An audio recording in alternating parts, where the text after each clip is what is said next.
Bonjour, bienvenue donc sur les talk-shows Milipol au Comité français pour la défense civile, 8e talk-show de ce salon. Le thème, drone, sécurité et sécurité civile, quel emploi? On aurait bien aimé tous avoir des drones ce matin pour pouvoir arriver sur le salon Milipol. Ça nous aurait permis, puisque nous avons malheureusement un ou deux invités qui n'ont pas pu nous rejoindre. Donc nous serons 3 ce matin pour aborder ce thème. Je suis heureux de recevoir à partir de ma droite M. Pascal Zunino, directeur de Novadem. Il vous dira un peu ce qu'est Novadem et ce que fait Novadem dans ce domaine. À sa droite, M. Manuel Carbadella, qui est le directeur de Sécudrone. Donc on en parlera aussi puisque vous avez tous des segments. Et puis en face de Sécudrone, donc M. Nicolas Guillemet de chez Bertin, qui est responsable du segment drone chez Bertin. Donc 3 spécialistes de ce domaine et de ce marché des drones. Alors on parle des drones depuis très longtemps, je dirais dans le domaine militaire comme dans le domaine civil, mais on va se borner vraiment au marché de la sécurité. Et je vous laisse savoir, et je poserai peut-être la première question à M. Guillemet, un petit peu quel est l'état de la législation? Est-ce qu'on a évolué dans la réglementation de l'usage des drones? Et peut-être pourrez-vous aussi nous dire un petit peu quels sont les différents segments et comment cette régulation se fait sur les différents segments? Alors écoutez, la réglementation est régie aujourd'hui par un arrêté qui a été édité en avril 2011, très précisément, par la DGAC, qui précise effectivement une catégorisation des drones. Bon, simplement pour être très caricatural, cette segmentation, d'une part, se fait en fonction de la nature des drones, qui peuvent être des voilures fixes, c'est-à-dire des petits avions, ou des voilures tournantes, des petits hélicoptères. Et ensuite, on les catégorise par poids. Donc, ce qui intéresse essentiellement aujourd'hui le domaine de la sécurité, ce sont les petits drones qui, en gros, évoluent entre des systèmes de 2 kg, voire jusqu'à, en gros, 25 kg.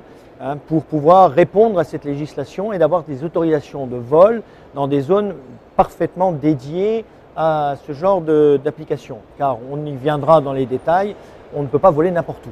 Alors, M. Carbadella, est-ce que justement cette législation sur les drones est un frein ou un driver du marché pour les utilisateurs aujourd'hui?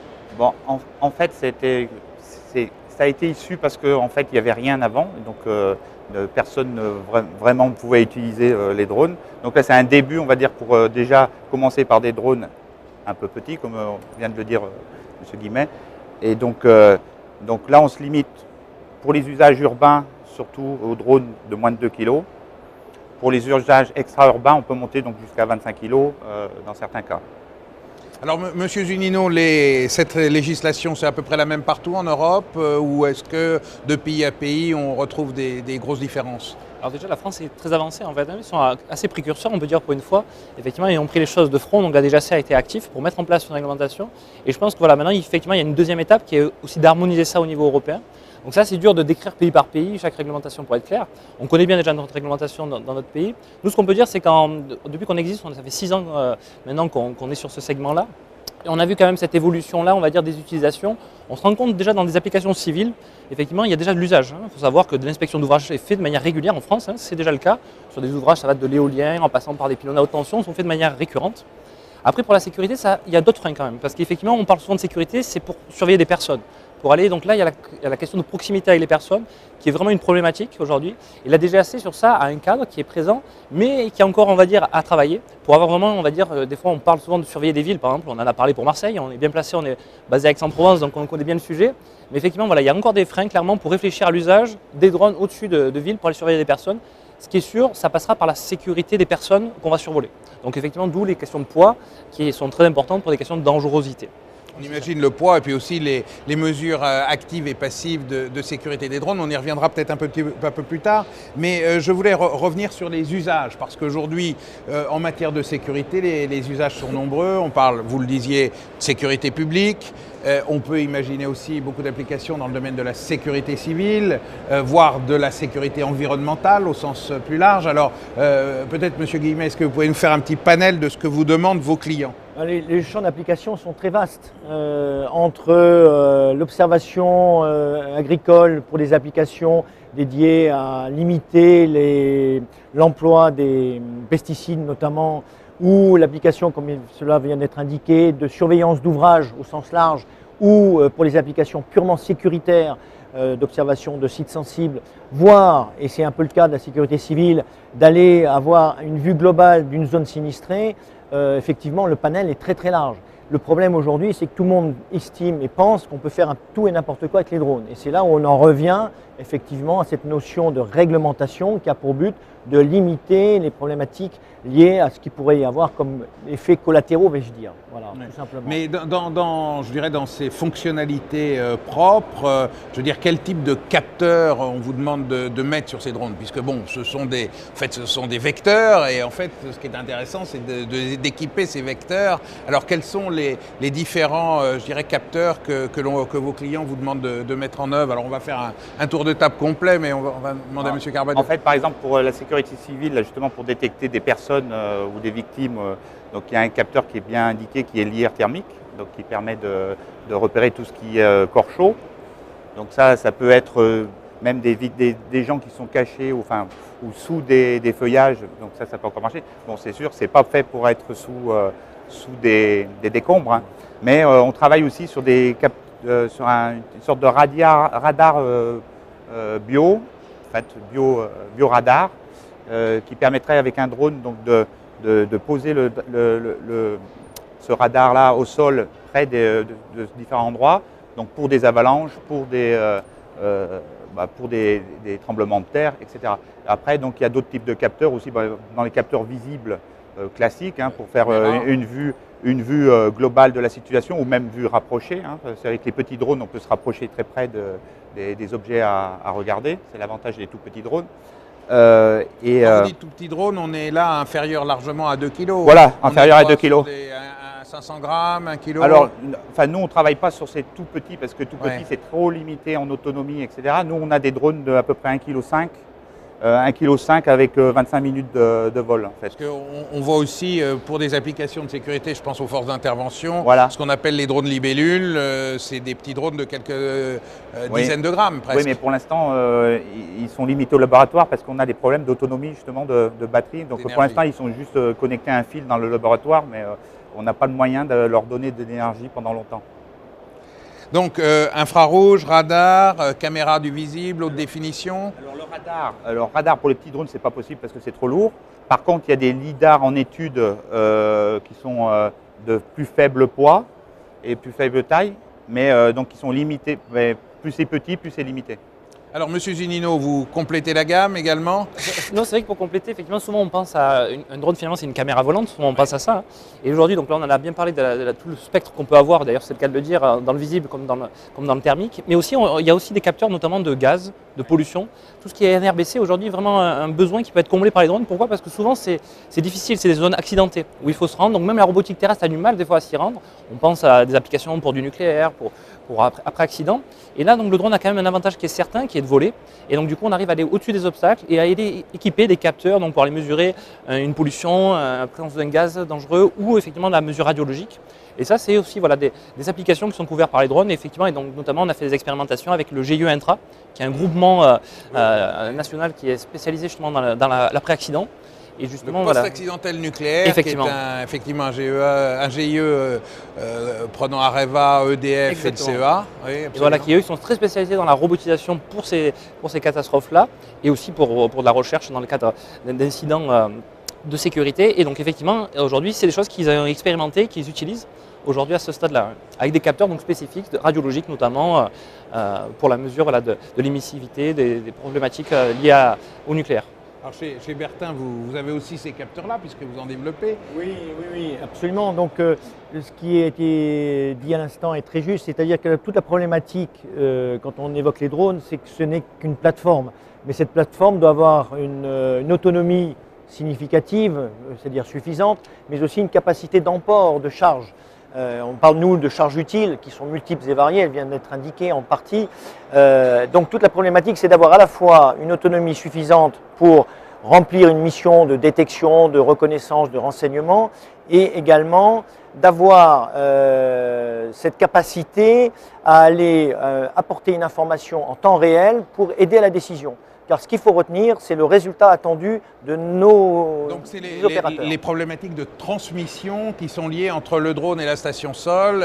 Ces transmissions doivent être robustes, Voilà. à assez large bande. C'est pas si simple que ça. Absolument. Aujourd'hui, tout le monde, je crois qu'il y a en gros 200 sociétés qui se disent capables de fabriquer des drones en France. La vraie problématique, c'est justement de rendre l'automatisation de l'emploi de ces systèmes et de pouvoir avoir une communication permanente avec ces capteurs qui ne sont intéressants que si on peut exploiter immédiatement les résultats du style, avoir une cartographie immédiate de la zone qui a été survolée et qui présente des problématiques liées à, comme l'exemple montré de Fukushima, à des radiométries, etc. Mais Fukushima a été vraiment l'événement qui a fait prendre conscience de ce que pouvait apporter un drone, hein, sachant que là aussi, il y a des limitations d'emploi. Alors, j'avais une question à vous poser, peut-être un peu de béotien, mais est-ce qu'on a besoin d'un brevet de pilote de drone ou pas? Comment ça se passe? Alors aujourd'hui, je pense qu'on est tous là autour de la table pour simplifier l'usage de ce système-là. Donc effectivement, le système est entièrement automatisé, du décollage à l'atterrissage. Donc là déjà en termes de, on va dire, de capacité pour la personne, aujourd'hui nous on a formé jusqu'à des régiments de légionnaires étrangers qui utilisent nos produits. Maintenant c'est plutôt l'aspect réglementaire. Donc la réglementation effectivement a mis un cadre et dans le cadre justement il y a une partie de passer la partie théorique justement du brevet de pilote qui permet de connaître un peu les règles de l'air parce que finalement on est en interaction quand même avec de la navigation aérienne, même si on travaille en dessous, on est en dessous des 150 mètres, mais ça n'empêche pas, il faut comprendre la proximité d'un aéroport, il faut comprendre des zones qui sont interdites. Donc voilà, il y a un cadre qui est là. Mais après, en termes de compétences, c'est comme le code du permis de construire ou c'est un peu plus compliqué? On va dire que c'est dans ce schéma-là. Ça prend quelques semaines à réviser un petit bouquin et un questionnaire, un QCM à la fin. Oui. D'accord. Donc, et il y a beaucoup de pilotes de drones en France? Oui, il y en a plus de 300 qui sont enregistrés. C'est vrai, on citait voilà, les constructeurs, effectivement, il faut savoir qu'il y a aussi, ça foisonne effectivement en France, hein, les drones. Maintenant, en vrai constructeur, on va dire, ça se compte sur les doigts de la main, des constructeurs français. Après, il y a énormément ce qu'on appelle des assembleurs, des gens qui sont allés prendre des éléments à droite à gauche, souvent, il faut le dire, issus du modélisme.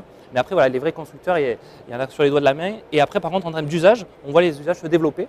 Et maintenant, autant dans le civil, il y a une belle progression, autant voilà, dans les utilisations pour la sécurité, c'est encore vraiment au démarrage, il faut être clair. C'est au démarrage parce que quels sont les drivers du marché ou les freins? C'est cette législation, on en a parlé, mais est-ce qu'il y a aussi des problèmes d'usage, d'éthique, des problèmes je dirais, d'acceptation de la part des clients potentiels? Je pense qu'ils cherchent déjà à se rendre compte. D'abord, ils veulent voir de visu et par expérience déjà, donc ils veulent des démonstrations, ils veulent des expérimentations, donc ça commence par cette étape-là avant d'avoir vraiment un accord collectif, mais c'est en train d'évoluer, donc je pense que c'est en train de rentrer dans les mœurs, on va dire, de l'usage.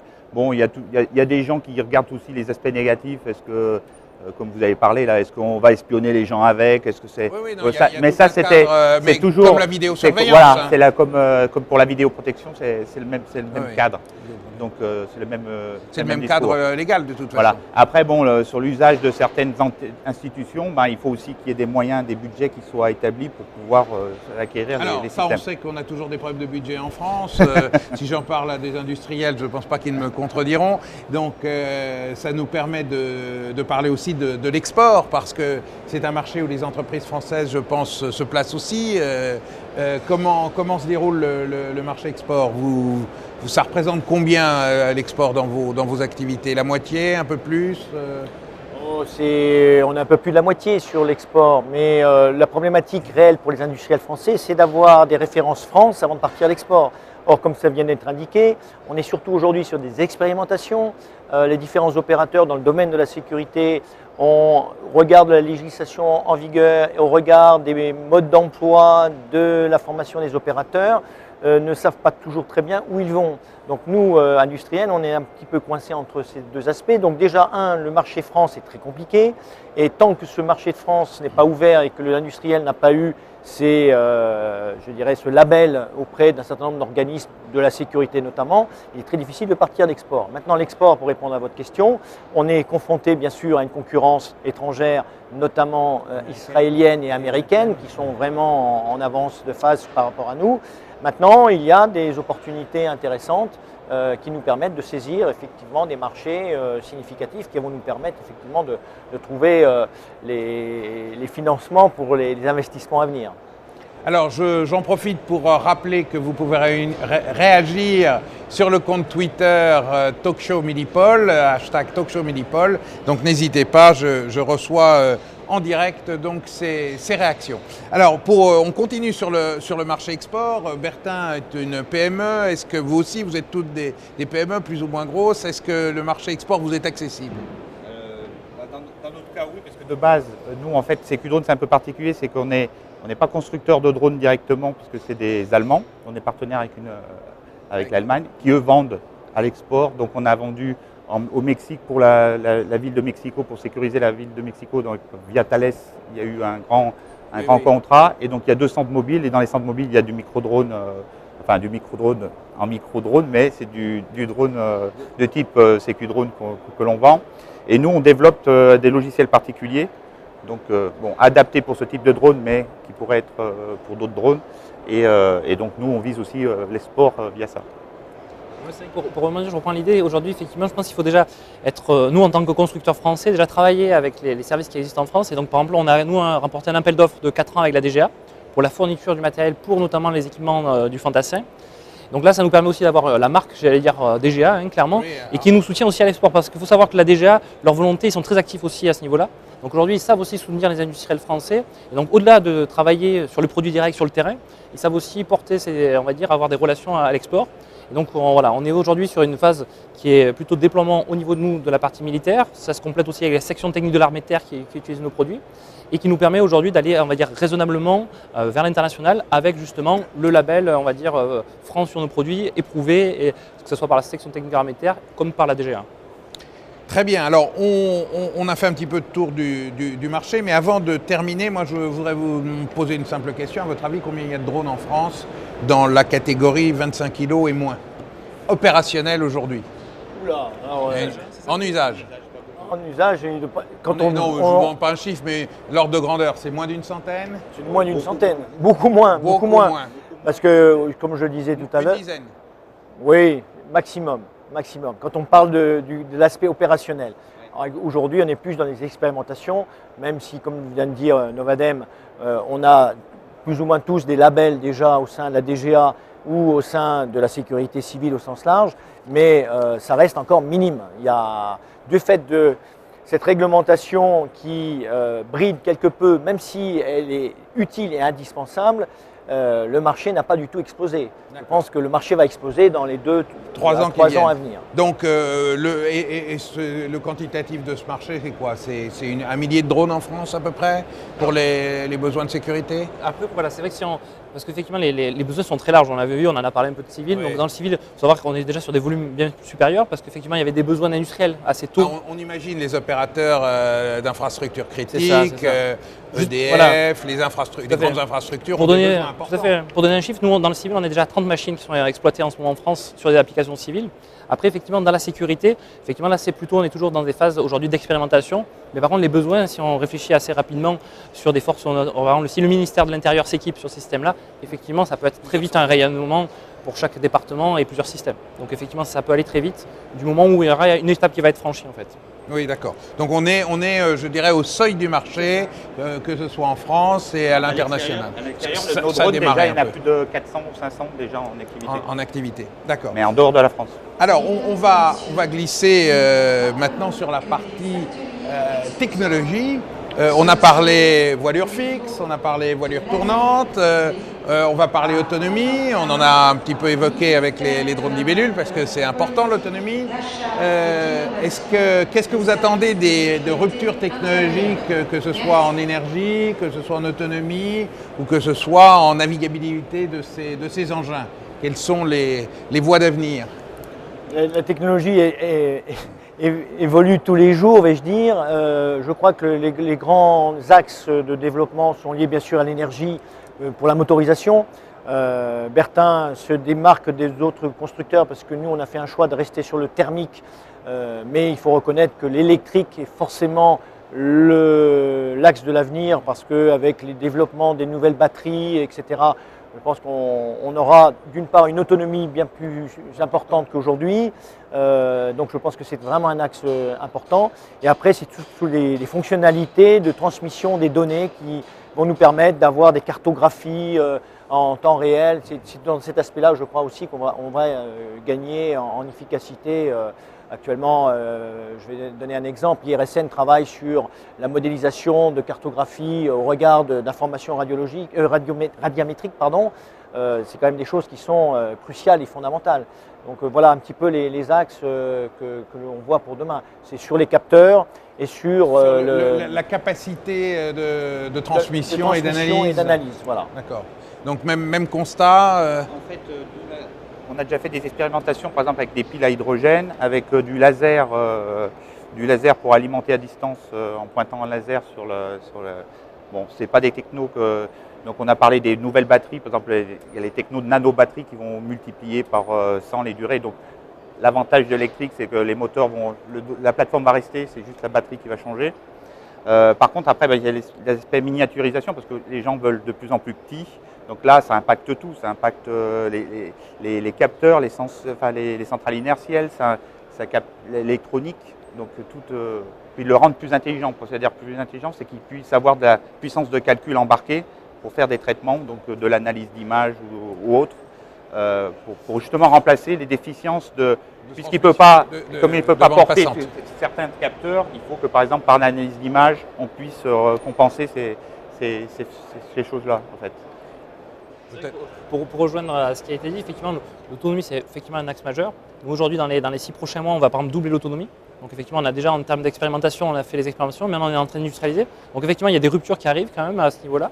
Donc ça, c'est un axe important. Et je compléterai aussi, nous, vu qu'on est Novadem, on est sur des segments de micro-drones. Donc on a des catégories de moins de 2 kg.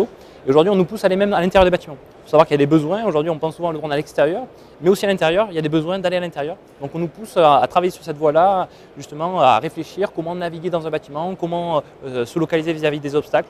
Donc on a d'ailleurs un projet qui s'appelle DEXA, qui a été financé par la DGA, un PEA, un projet d'études amont, avec un partenaire qui est EADS, je vais y arriver, Astrium, et qui vise justement à faire de la navigation en milieu urbain, voire même intérieur, sans GPS, justement, basé sur la vision, la stéréovision, du radar, pour pouvoir naviguer dans un environnement difficile et compliqué.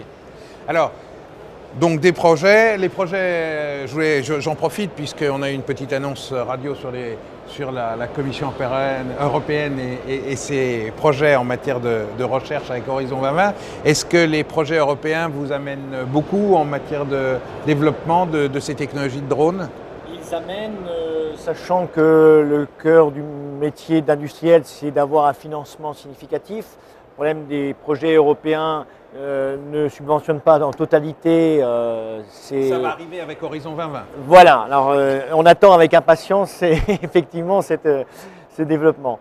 Mais effectivement, ça nous permet d'avoir une vision globale des besoins au niveau européen et puis d'avoir accès à des technologies qui sont parfois développées ailleurs qu'en France. Donc là, il y a une vraie synergie générale. Il y a une question que les industriels se posent toujours, c'est que dans les projets européens, il faut aller à plusieurs.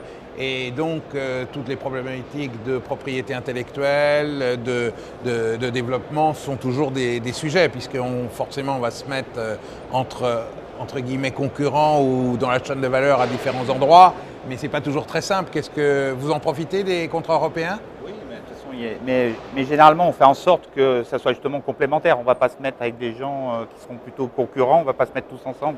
On ne va pas se mettre tous les dronistes ensemble pour un projet européen. On va essayer de trouver des choses complémentaires avec des laboratoires, avec d'autres PME qui apportent des compléments, soit au niveau capteur, soit au niveau énergie, soit au niveau... il y a plein de niveaux différents. C'est vrai, moi, je compléterais aussi que finalement, des fois, avant d'aller voir à l'extérieur, nous on aime bien regarder aussi proche de chez nous. Et on a quand même des laboratoires qui font vraiment référence dans le domaine. Il faut savoir, la France n'est pas en reste. On a des projets, d'ailleurs en ce moment des projets ANR, donc financés par l'Agence nationale de recherche, avec des laboratoires dans la robotique bio-inspirée par exemple.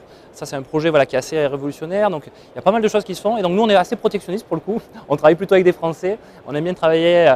Et surtout on a, j'allais dire, les véhicules qui existent, l'État mis en place, que ce soit l'ANR, que ce soit aussi il y a des dispositifs qui existent comme les FUI. Et aussi la DGA clairement est vraiment présente. Et il y a des dispositifs qui sont, on va dire, idéaux pour les PME comme les nôtres, qui sont les dispositifs rapides par exemple, qui permettent de financer de l'innovation qui est duale, qui sert autant aux applications civiles que militaires. Oui, Et voilà, là, vous êtes sur un segment effectivement qui est intéressant, puisque s'il est totalement dual, vous pouvez trouver des sources de financement à droite à gauche. Alors, moi, j'ai encore une petite question toujours de Béotien. Dans l'avenir, vous voyez plus de voilures fixes ou de voilures tournantes? Ou les deux, mon général, comme on dit? Il y a une complémentarité entre les deux. C'est toujours pareil, quand le client a une idée précise de ce qu'il veut obtenir, et encore hier je l'évoquais avec des étrangers comme des Français, ils ont bien compris qu'entre une grosse autonomie qu'offre une voilure fixe et une qualité de l'information que va lui offrir une voiture tournante, il y a une complémentarité entre les deux.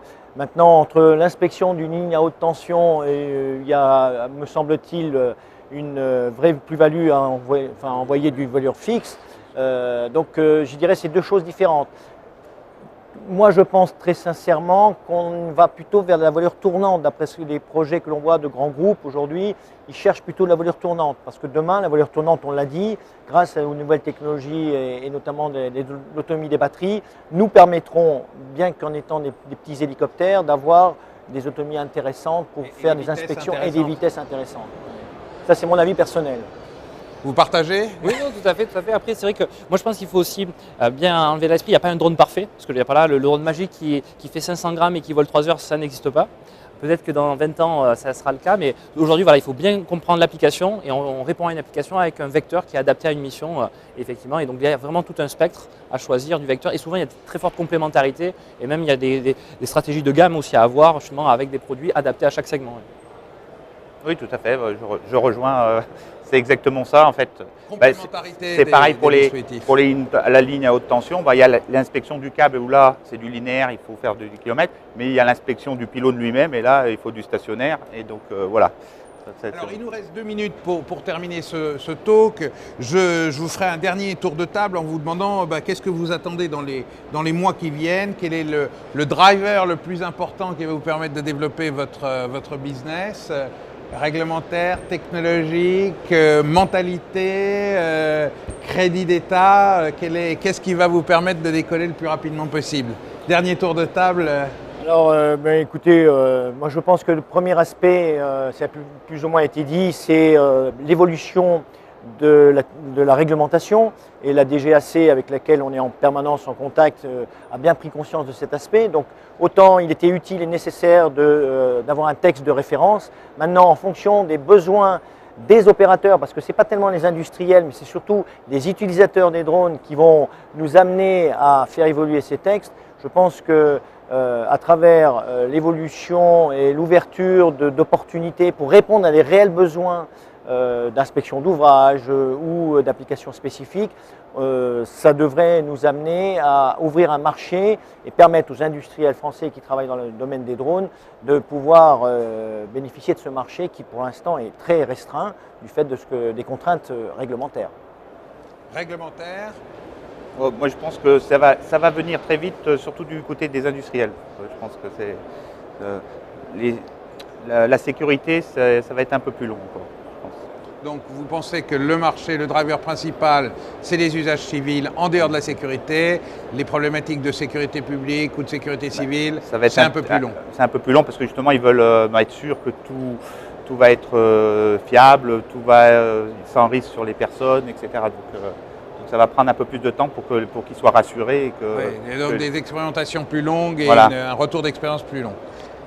Nous, on est un peu sur un virage clairement de l'entreprise, pour être clair. Nous, on est maintenant sur 6 années, plus de 6 années même de retour d'expérience, de développement pour nos produits sur le territoire français. Et nous, 2014, c'est un vrai défi, c'est-à-dire on parle à l'international pour justement lancer notre gamme sur d'autres pays, justement pour développer dans d'autres pays, parce qu'effectivement, la France a son cycle, on va dire, mais il y a d'autres pays qui sont aussi plus dynamiques. Donc aujourd'hui, il faut être conscient qu'en nous, en tant que fabricants français, aujourd'hui, on a une valeur ajoutée à apporter, une vraie différenciation et un vrai retour d'expérience grâce à des acteurs emblématiques. Et donc on est serein, on va dire, pour aller à l'export dès l'année prochaine.